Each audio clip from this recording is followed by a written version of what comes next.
Well, another new signing in the building on Monday morning, and it's Mr. Kyle Dempsey. Kyle, welcome to Gillingham Football Club. You've literally just come from the chairman's office, signed your deal. Just give us your initial thoughts, having done so. Yeah, I'm obviously delighted to come down here, start a new chapter in my life. I think obviously people who don't sort of know me, it's a 6-hour journey from my house, so it's obviously been one in which took a bit of time to think of what I want to do and where I want to obviously play my football in the future. But I think after obviously coming down and speaking to the gaffer last week and then weighing up my options, obviously I had a few offers out there.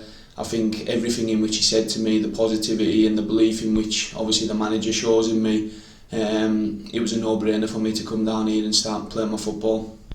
It's a big move, isn't it? But I guess you must have done a really good selling job on you, because you've made a huge move because you believe in his project. Yeah, I think like I said there, it's obviously sort of a huge move in obviously my career. I think I've never actually moved this far away from home, but I think you get to the stage where I'm 24-year-old now, I've got a lot of games under my belt, and I just had to pick the right club where I felt like I was going to develop my football the most, and obviously a club which at the minute is shown real ambition to be up there next year.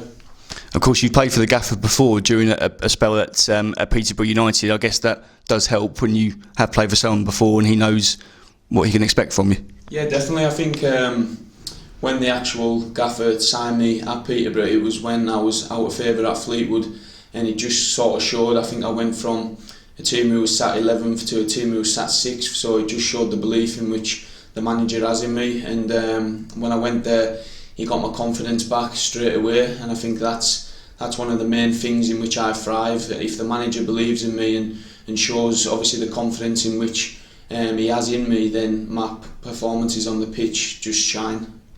I'm sure most Gills fans have seen you play before, but just for the benefit for those who haven't, just describe yourself as a player and what you consider to be your main strengths and attributes.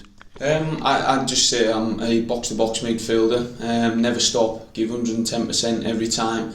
And one thing I'll probably say to the Gillingham fans is probably the last 2 or 3 years, obviously at Fleetwood, I haven't been as productive in obviously setting goals up and scoring goals, and I think that for me is the main focus coming down here. And it was obviously a conversation I had with the manager where he wants me back scoring goals and setting goals up, where I actually started my career off doing that.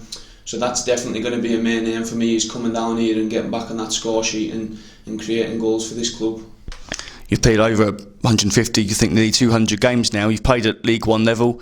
How strong is this division going to be next season? A lot of people are saying it's the strongest it's been maybe for a decade. Oh, definitely. I think it's one of them, you love a challenge. You love going to these big sides. I think it automatically when you go to these big clubs, it gets you up for the games, and it's always a great battle. And you want to kind of test yourself against the best. So obviously they've played in the Championship last year, and you want to play them this year and see how far you're actually off.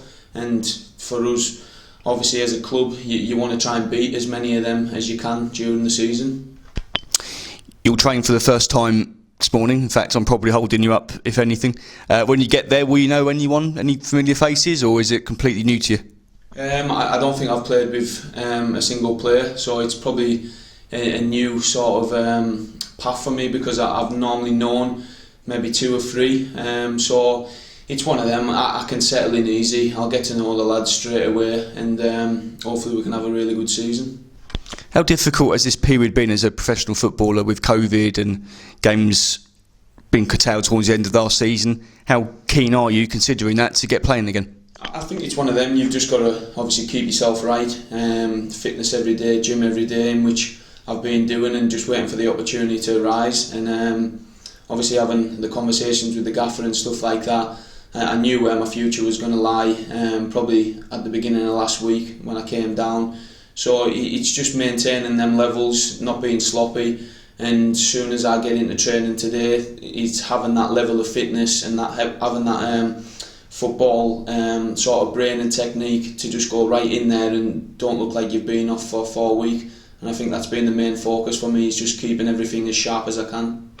And just finally, from me, Fridays when the fixtures come out, is that the day when players kind of look round and think, yeah, this is happening, it's coming soon? Yeah, it's obviously an exciting feeling. You get to see sort of the teams that you're playing at the start over the Christmas period, and then what sort of run you're finishing off with. But I think everybody sort of got that delay, obviously with the horrible situation in which is happening in the world right now. So it has delayed a lot of football, which we've missed out on. So every single person, all the football lads, they're just eager to get back out there and play some games. Lovely. Kyle, thank you very much indeed.